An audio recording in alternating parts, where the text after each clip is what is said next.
हवेली का आखिरी चिराग। रात का पिछला पहर था और गहरे बादलों ने चांद को अपनी लपेट में ले रखा था।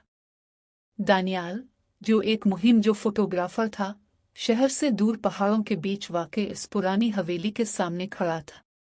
लोग कहते थे कि इस हवेली में नूर नामी एक लड़की की रूह भटकती है, लेकिन दानियाल उन बातों पर यकीन नहीं रखता था।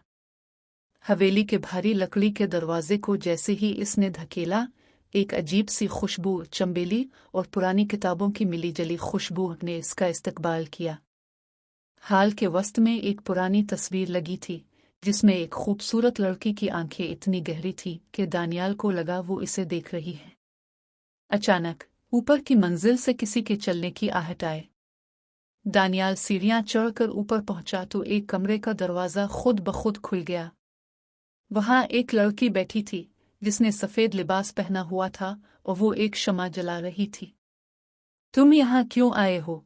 इस लड़की की आवाज में एक अजीब सा थरथराहट और कशिश थी। दानियाल ने हैरत से पूछा, आप कौन हैं? और इतनी रात को यहाँ क्या कर रही हैं? लड़की मुस्कुराई, मगर उसकी मुस्कुराहट में उदासी थी। मेरा नाम नूर है। मैं यहाँ बरसों से एक ऐसे शख्स का इंतजार कर रही हूँ जो मेरी कहानी को अधूरा न छोड़े। नूर ने दानियाल को एक पुराना संदूक दिखाया जिसमें खतूत का ढेर था। दानियाल ने एक खत खोला तो उसके पैरों तले से जमीन निकल गई। खत पर लिखी तहरीर बिल्कुल वैसी ही थी जैसी दानियाल की अपनी हैंड राइटिंग थी, और उस पर तारीख 50 साल पुरानी थी। ये कैसे मुमकिन है? दानियाल ने हकलाकर पूछा। नूर उसके करीब आई। इसका लम्स बर्फ जैसा ठंडा था। उसने दानियाल के हाथ पर एक अंगूठी रखी और सरगोशी की, तुम आ गए, जैसा तुमने वादा किया था। अब ये चिराग कभी नहीं बुझेगा। अचानक एक तेज हवा का झोंका आया और शमा बुझ गई।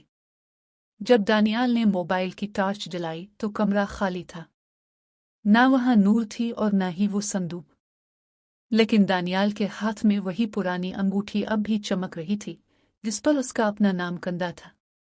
वो हवेली से बाहर भागा, मगर अब उसे डर नहीं लग रहा था। इसे एहसास हुआ कि कुछ मोहब्बतें वक्त और मौत की कैद से आज़ाद होती हैं, और शायद वो अपनी ही अधूरी कहानी मुकम्मल करने वापस आया था।